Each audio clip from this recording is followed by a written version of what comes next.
تحفظ دین کا کارواں رواں دواں، علماء کا ساتھ دو، آؤ سب کے سب یہاں۔ بسم اللہ الرحمن الرحیم، نحمدہ ونصلی علی رسولہ الکریم، اعوذ باللہ من الشیطان الرجیم، ادعو الی سبیل ربک بالحکمہ والموعظۃ الحسنہ وجادلہم باللتی ہی احسن۔ صدر اجلاس حضرت مولانا مفتی معز الدین صاحب دامت برکاتہم،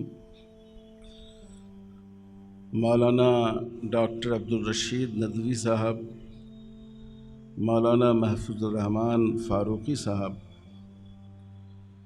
مولانا الیاس احمد خان فلاحی صاحب، اس بافیض ادارے کی مجلس منتظمہ کے صدر جناب حاجی عبدالجبار صاحب، ہمارے بہت ہی قابل احترام دوست جناب خالد سیف الدین صاحب، محترم ایڈوکیٹ ایس ایس قاضی صاحب، ایڈوکیٹ بہاؤالدین صاحب، مائع ناز عالم دین اور صاحب نظر مصنف حضرت مولانا صدر الحسن مدنی صاحب، مولانا نسیم الدین مفتاحی صاحب، مولانا واجد قادری صاحب، حضرات علماء کرام اور دانشوران ذی احترام،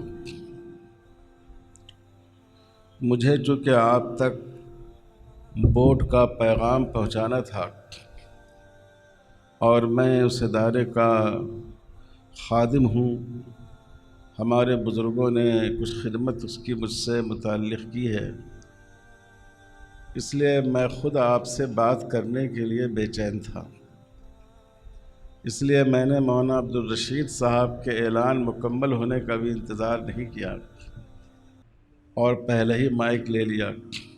میں معذرت خواہ ہوں کیونکہ 1:45 بجے تک وقت ہے اور اب آپ دیکھیے کہ شاید آدھا گھنٹہ بھی باقی نہیں،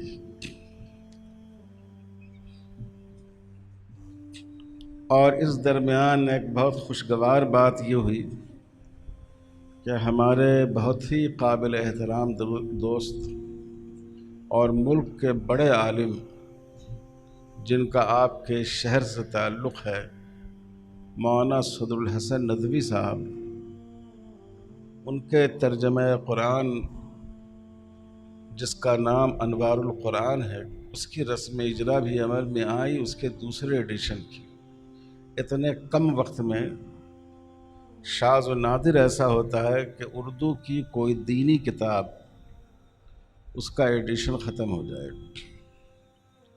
مجھے اس ترجمے کے جا بجا پڑھنے اور اس سے فائدہ اٹھانے کی سعادت حاصل ہوئی ہے۔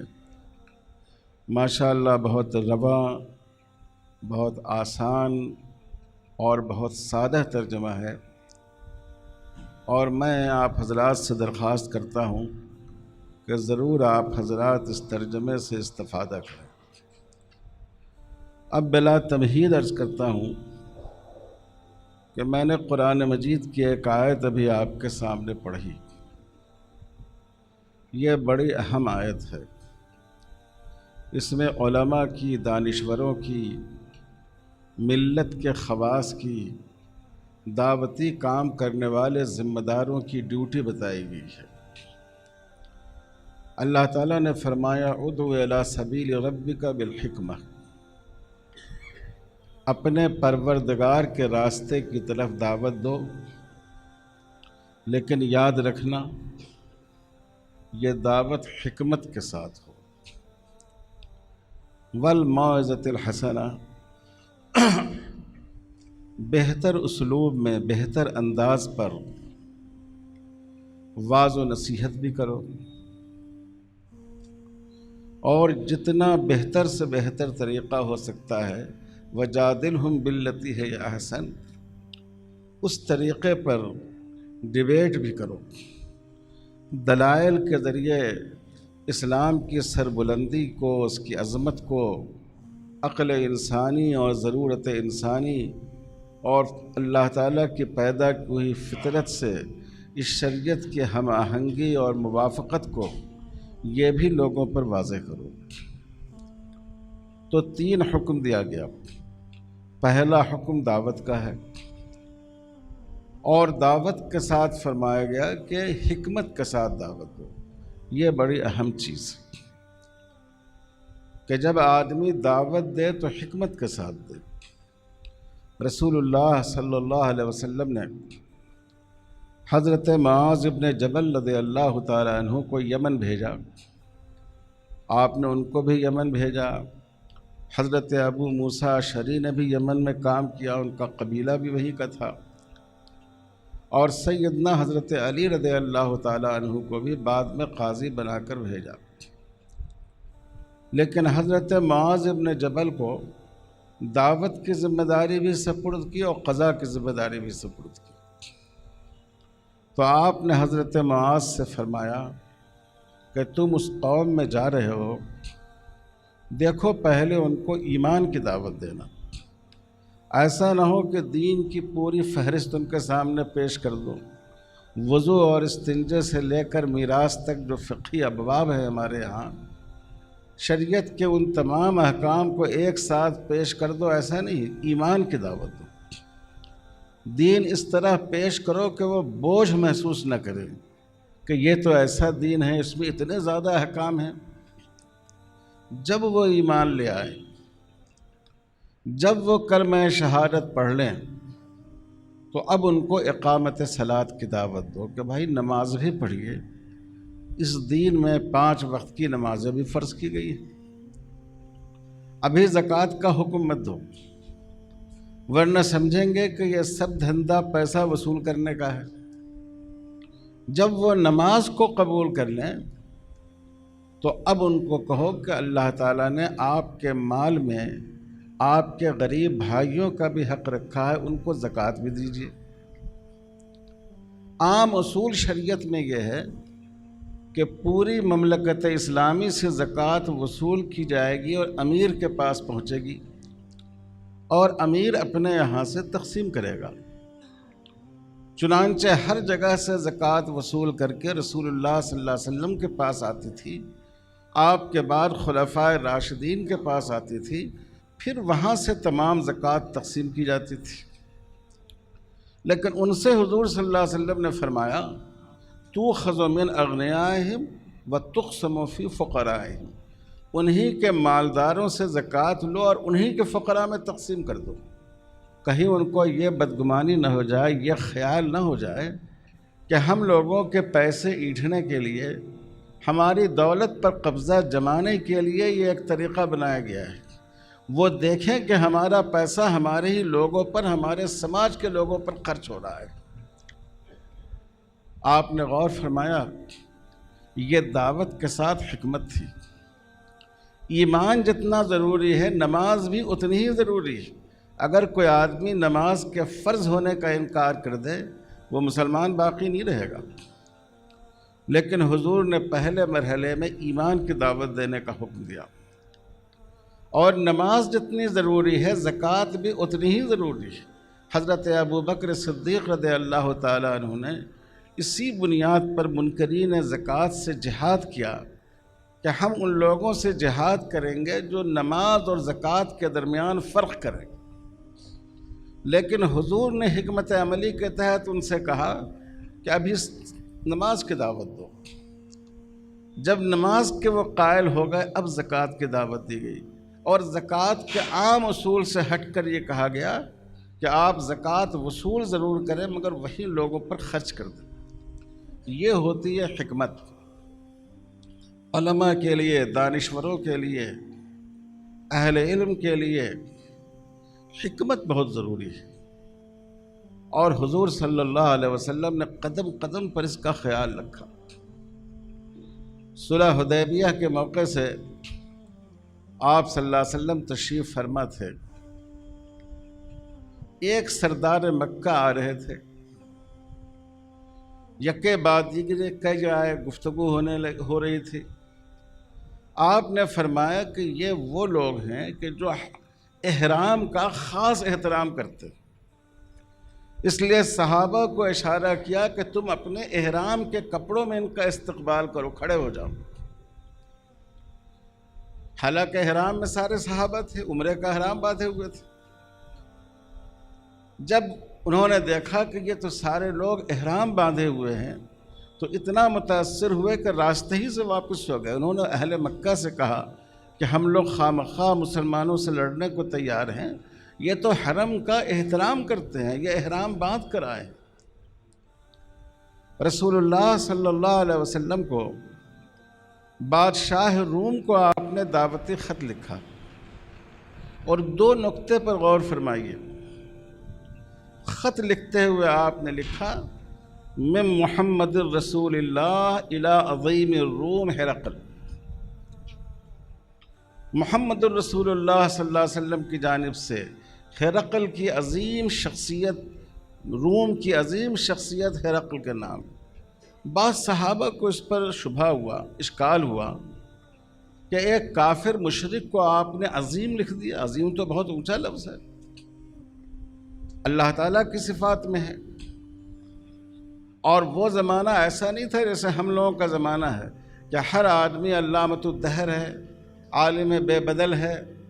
ایسے مبالغہ کا زمانہ نہیں تھا، ایک ایک لفظ کو ناپ پر تول کر لکھا جاتا تھا، وہ بھی حضور صلی اللہ علیہ وسلم۔ تو صحابہ کو اشکال ہوا کہ عظیم کا لفظ لکھ دیا گیا، عظیم الروم۔ حضور صلی اللہ علیہ وسلم نے فرمایا دیکھو ان کے لوگ ان کو یہی کہتے ہیں۔ ہمارے ہاں ہندوستان میں جب گاندھی جی آزادی کی لڑائی میں آئے، مسلمان ان کو لائے اور ان کو مہاتما گاندھی کہا جاتا تھا، اور بہت سے مسلمانوں نے بھی کہا، تو بعض لوگوں نے علماء پر اعتراض کیا کہ آپ ان کو مہاتما کہتے ہیں۔ تو علماء نے یہی بات کہی کہ بھائی ان کی قوم ان کو مہاتما کہتی ہے، ہم بھی احترام کے طور پر مہاتما کہتے ہیں۔ اور دوسری حکمت کیا حضور نے برتی وہ دیکھیے، روم میں خط پہنچانے کے لیے آپ نے بھیجا حضرت دہیہ کلبی رضی اللہ تعالیٰ عنہ کو۔ یہ کوئی بڑے عالم، فاضل، مقرر، نہ حضرت عمر کے جیسے پائے صاحب علم تھے، نہ حضرت عبداللہ ابن عباس کی طرح مفسر قرآن تھے، نہ حضرت ابو ہریرہ کی طرح محدث تھے، نہ حضرت علی کی طرح فقیہ اور خطیب تھے، ایک عام سے صحابی تھے۔ شارحین حدیث نے یہ نقطہ لکھا ہے کہ حضرت دہیہ کلبی کی جو شکل تھی وہ رومیوں سے ملتی ہوئی تھی۔ عربوں کی شناخت میں، ان کے چہرے بشرے میں اور رومیوں کے چہرے بشرے میں فرق ہوتا ہے۔ تو حضور صلی اللہ علیہ وسلم نے اس لیے ان کا انتخاب کیا کہ ایک ایسا آدمی ہمارا خط لے کر جائے کہ پہلی نظر میں ان کو اس سے انس محسوس ہو، وہ اس کو قبول کرنے کو تیار ہوں۔ آپ دیکھیے کتنی زیادہ ہے ہمارے آقا صلی اللہ علیہ وسلم کے یہاں حکمتوں کی رعایت تھی۔ تو میرے بھائیوں اور بزرگوں، اس کو ہم لوگوں نے چھوڑ دیا ہے، اور ہم لوگ جو علماء کہلاتے ہیں، ہم سے اس معاملے میں اور زیادہ کمیاں ہو گئی۔ کوئی آدمی اگر آتا ہے اسلام کے بارے میں اعتراض کرتا ہے، شریعت کے بارے میں اعتراض کرتا ہے، ہم ہمیشہ فتوے کی 2 دھاری تلوار نکال لیتے ہیں۔ ارے یہ تو بالکل کافر ہے، کافر بھی نہیں اکفر ہے، یہ ایسی بات کہتا ہے۔ نہیں، ہمارا کام ہے ہم اس کو مطمئن کریں، حکمت کے ساتھ مطمئن کریں۔